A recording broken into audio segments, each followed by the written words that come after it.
Bismillahirrahmanirrahim. Assalamualaikum warahmatullahi wabarakatuh. Selamat datang kembali di channel Ojo Wedi.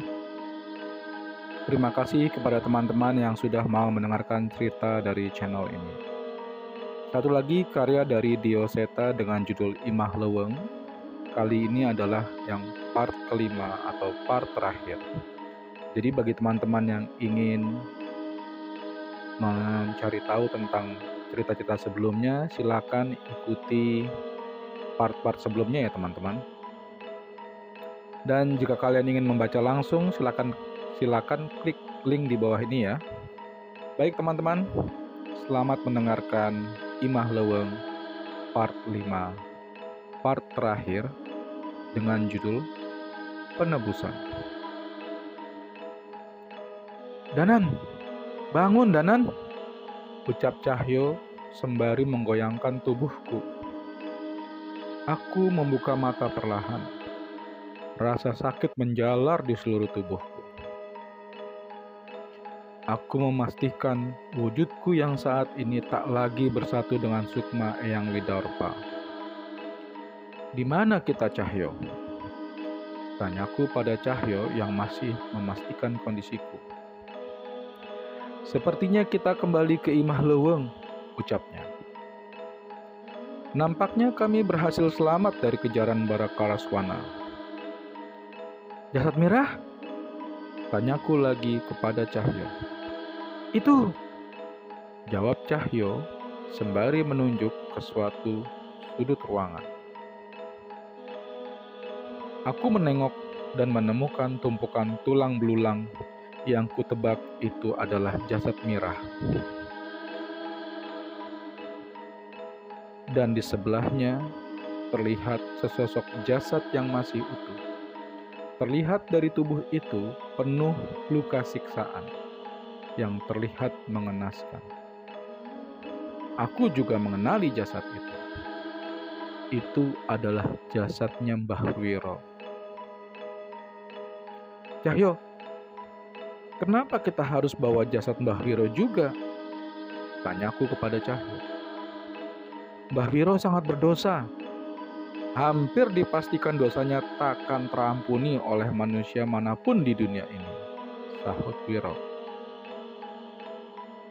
Tapi, setidaknya, walaupun neraka sudah dijanjikan kepadanya, dia tidak lagi milik makhluk jahanam itu.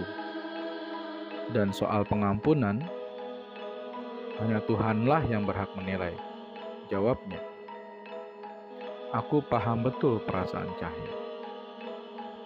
Seolah dia tidak sudi membiarkan Barakaraswana mendapat sedikit saja kemenangan terhadap manusia. Sudah bisa bergerak? Tanya Cahyo. Aku mengangguk dan mencoba untuk berdiri. Seluruh tenagaku sudah habis.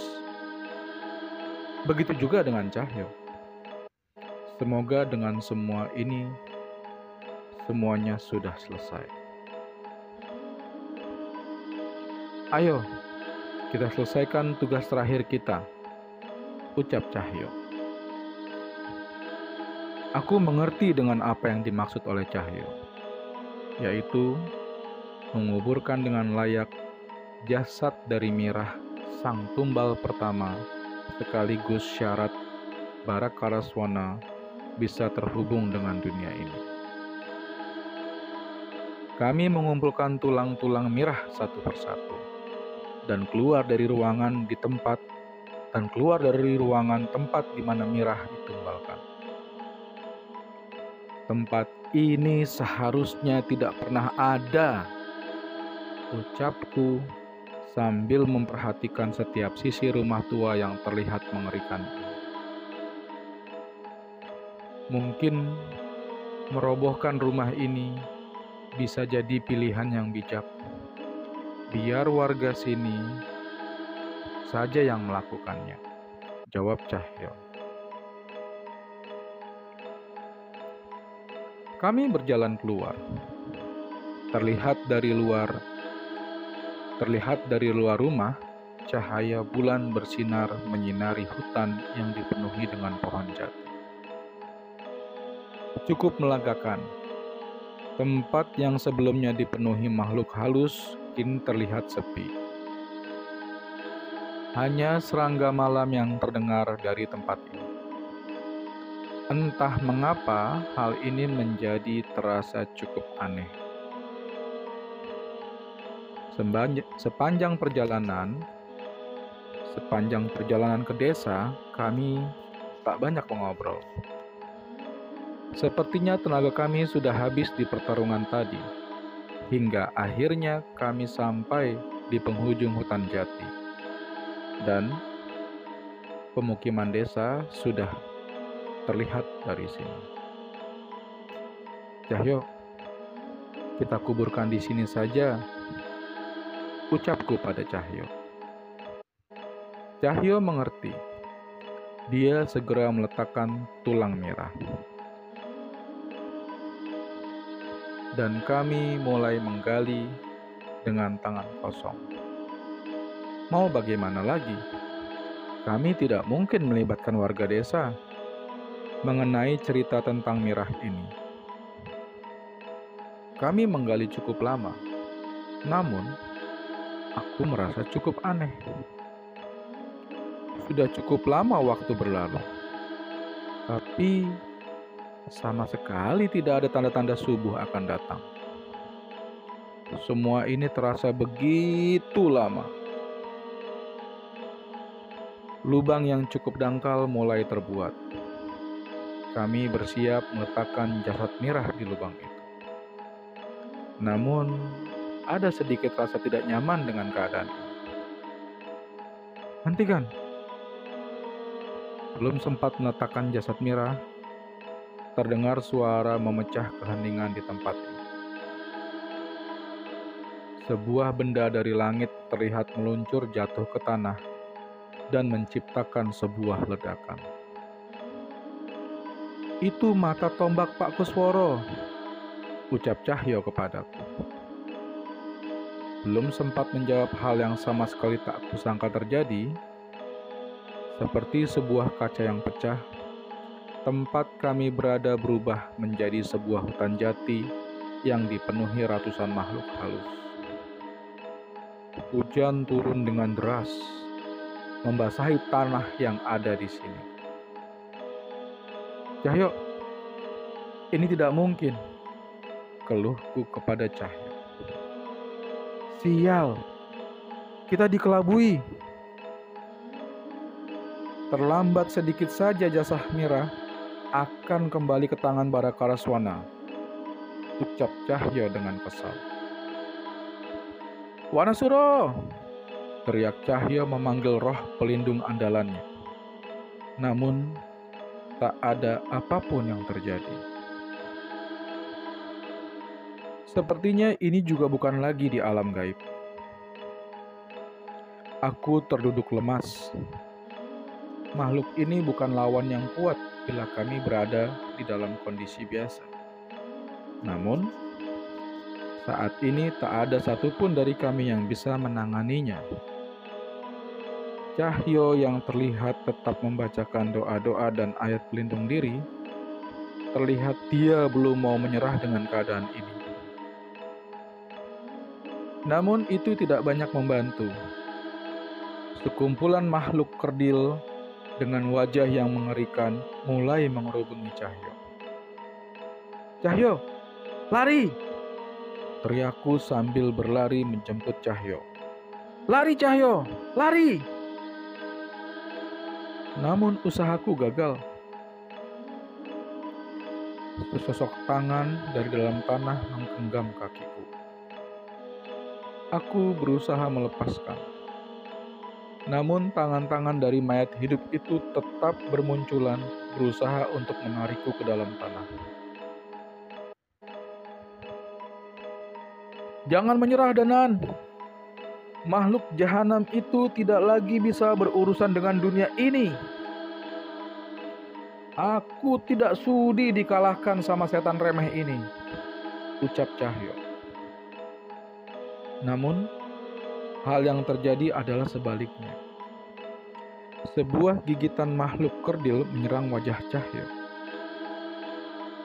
Cakaran demi cakaran menyusul merobohkan tubuhnya. Aku meronta-ronta berusaha melepaskan diri. Terlihat puluhan mayat hidup itu telah keluar dari dalam tanah, memamerkan wajah busuk mereka di depan wajahku. Apakah ini akhirnya? Ucapku dengan putus asa. Jelema anu geus indit ulah balik, anu geus tenang ulah ngaganggu, anu teu tenang tanpa pemales kanyeri. Sebuah mantra yang kukenal terdengar dengan samar.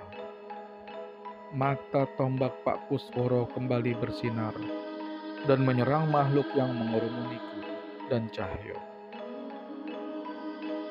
Kami berusaha berdiri dan mencari asal suara itu.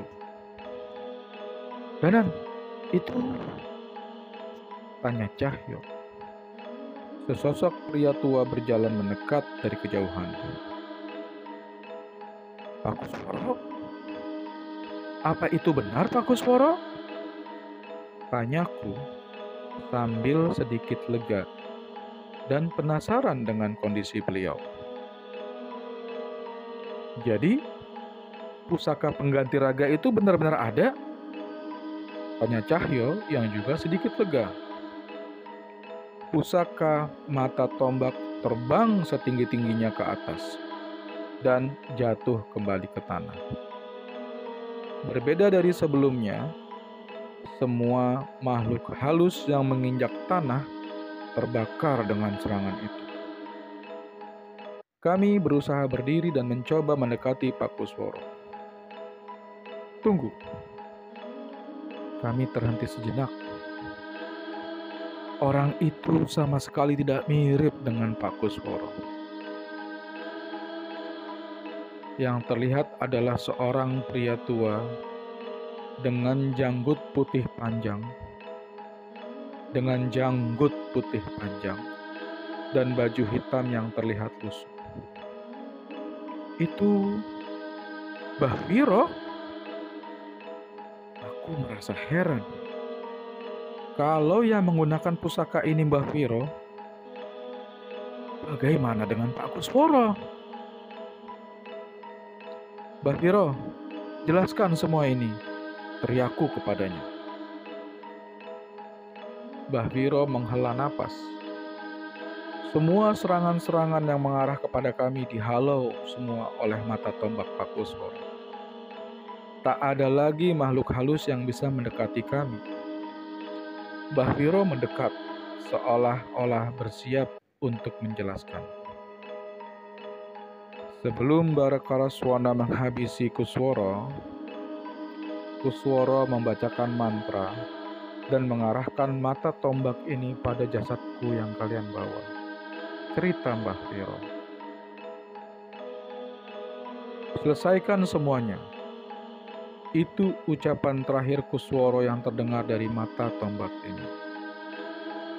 "Dan setelah kalian membawa jasadku ke alam ini, sukmaku yang terjebak di tubuh pemberian Barakaraswana kembali ke tubuh ini. Dan sepertinya kekuatan dari Kusworo memulihkan tubuhku." Lanjutnya, aku dan Cahyo setengah tidak mempercayai hal ini. "Pak Kusworo, bagaimana dengan Pak Kusworo?" tanyaku pada Mbah Wiro. Dia menghela nafas dan menggelengkan kepalanya. "Tidak mungkin ada yang bisa selamat dari serangan sebrutal itu," ucap Mbah Wiro. Seluruh tubuhku mulai bergetar mendengar jawaban Mbah Wiro. "Tapi pusaka pengganti raga?" tanyaku. "Tidak ada lagi pusaka seperti itu. Kalaupun ada, kamu pun tahu sendiri cara menggunakannya," jawab Mbah Wiro. Aku mengingat ke belakang. Kujang pusaka pengganti raga harus dibawa oleh pemiliknya, bukan diserahkan pada orang lain. Lalu yang diserahkan kepada anak kecil bernama Gio itu apa? Tidak mungkin. Tidak mungkin Pak Kusoro mati. Aku berteriak kencang, sekencang-kencangnya. Rasa emosiku meluap mengingat bagaimana cara Pak Kusoro mati.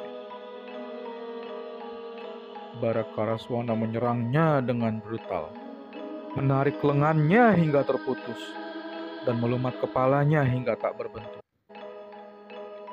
Danan, cukup Danan, cukup, teriak Cahyo sambil menahan air matanya juga. Aku belum pernah bertemu dengan orang sebijak dia, ucapku pada Cahyo. Kalau begitu, kita pastikan kematiannya tidak sia-sia, ucap Cahyo sambil berdiri dan mengikatkan sarungnya. Semua terjadi begitu cepat. Aku dan Cahyo membacakan doa dan ayat untuk melindungi kami dari serangan makhluk gaib dan serangan mata tombak yang diarahkan Mbah Wiro, menghabisi semua makhluk halus yang ada di hutan ini. Cahaya matahari mulai muncul. Kami membawa jasad Mirah keluar hutan dan menguburkannya di pinggir desa. Tak lupa doa-doa pun kami panjatkan agar Mirah bisa tenang untuk pergi ke alam baka. Mbah Wiro terlihat masih di pinggir hutan. Terlihat tubuhnya kembali mengeriput dan terlihat lemah. Kami pun menghampiri Mbah Wiro. Aku tak bisa lagi bertemu dengan warga desa, ucap Mbah Wiro. Kami mengerti kondisi Mbah Wiro. Seandainya warga desa mengetahui semuanya, itu akan menyulutkan emosi warga. Bila ada yang dendam dengan Mbah Wiro, itu akan menimbulkan dosa baru lagi. Lalu apa rencana Mbah Wiro? Tanya Cahyo. Aku akan menghabiskan akhir hayatku menjaga hutan ini. Seandainya aku bisa mati, biarkan hutan ini menjadi tempat istirahat terakhirku, jawab Mbah Wiro. Mbah Wiro mengeluarkan mata tombak Pak Kusoro. Terlihat benda itu segera melesat ke langit dan hilang dari pandangan kami. Kekuatan Chandra Mukni sudah melindungi desa ini cukup lama, melalui Pak Kusworo. Sepertinya tugas sudah selesai, ucap Mbah Wiro. Kami doakan yang terbaik untuk Mbah Wiro. Semoga Mbah Wiro bisa menemukan jalan penebusan atas dosa-dosa Mbah Wiro, ucapku sembari meninggalkan hutan jati dan Mbah Wiro di sana. Cahaya matahari terlihat begitu terang. Hawa pagi yang sejuk sungguh terasa sangat nyaman. Sebuah kebahagiaan yang disediakan oleh Tuhan yang jarang sekali kita hargai. Kami kembali ke rumah Bu Ranti. Terlihat Kang Asep dan Pak Kepala Desa sudah ada di rumah Bu Ranti. Mas Danan, Mbah Wiro,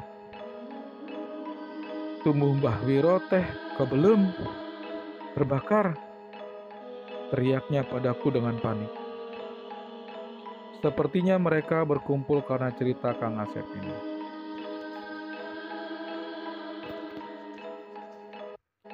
Kang Asep, Bu Ranti dan Pak Kades, mohon sabar sebentar ya. Kami akan ceritakan semuanya, jawabku.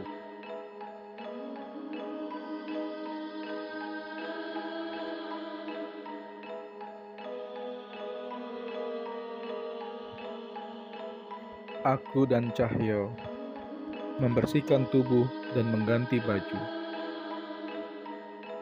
Segelas teh hangat yang disediakan Bu Ranti terasa begitu nikmat. seolah ini adalah minuman terenak di dunia ini. Cukup panjang waktu yang kami habiskan untuk menceritakan kejadian semalam. Pak Kades setengah tidak percaya atas apa yang terjadi. Bu Ranti terlihat sedih mendengar kondisi Pak Kusworo, walau aku tak menceritakan secara detail bagaimana Pak Kusworo meninggal. Kang Asep, tubuh Mbah Wiro yang Kang Asep jaga adalah tubuh pemberian Barakaraswana. Maka tidak heran jika tubuh itu terbakar saat makhluk itu kembali ke neraka. Jelas Cahyo. Iya mas, tapi teh sekarang Mbah Wiro bagaimana? Tanya Kang Asep. Dia memilih untuk menghabiskan akhir hayatnya di hutan jati dan mencari cara untuk menebus dosa-dosanya. Jawabku. Pak Kepala Desa berusaha mengerti atas semua kejadian ini. Dia terlihat cukup tenang saat tahu keadaan desa sudah aman dan tidak ada lagi yang akan mati karena makhluk mencari tumbal. Mas Danan, Mas Cahyo, terima kasih atas bantuan kalian.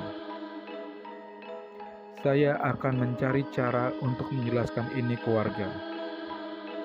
Saya izin pamit, ucap Pak Kepala Desa sambil meninggalkan rumah Bu Ranti. Sudah seminggu semenjak kejadian di Imah Bawang. Tidak ada kejadian gaib lagi dan desa mulai beraktivitas seperti biasa. Cahyo pun terlihat sudah menyiapkan perlengkapannya dan bersiap kembali ke Klaten. Cahyo, terima kasih atas bantuanmu di sini. Aku berhutang budi lagi kepadamu, ucapku kepada Cahyo. Kamu ngomong apa sih? Jangan sekali-kali kamu menahan diri apabila butuh pertolongan. Aku bakal marah kalau itu terjadi, ancam Cahyo. Aku tersenyum. Sebuah anugerah yang sangat luar biasa, bisa kenal dan memiliki sahabat seperti Cahyo. Danan, kalau sudah selesai dengan urusanmu di sini, segeralah kembali ke Jogja. Ingat, masih ada urusan yang harus kita selesaikan di sana, ucapnya dengan nada serius. Aku mengerti dengan yang Cahyo maksudkan. Aku pun mengangguk memberikan jawaban setuju atas kata-katanya. Selesai. Terima kasih teman-teman telah mendengarkan cerita-cerita di channel Ojowedi.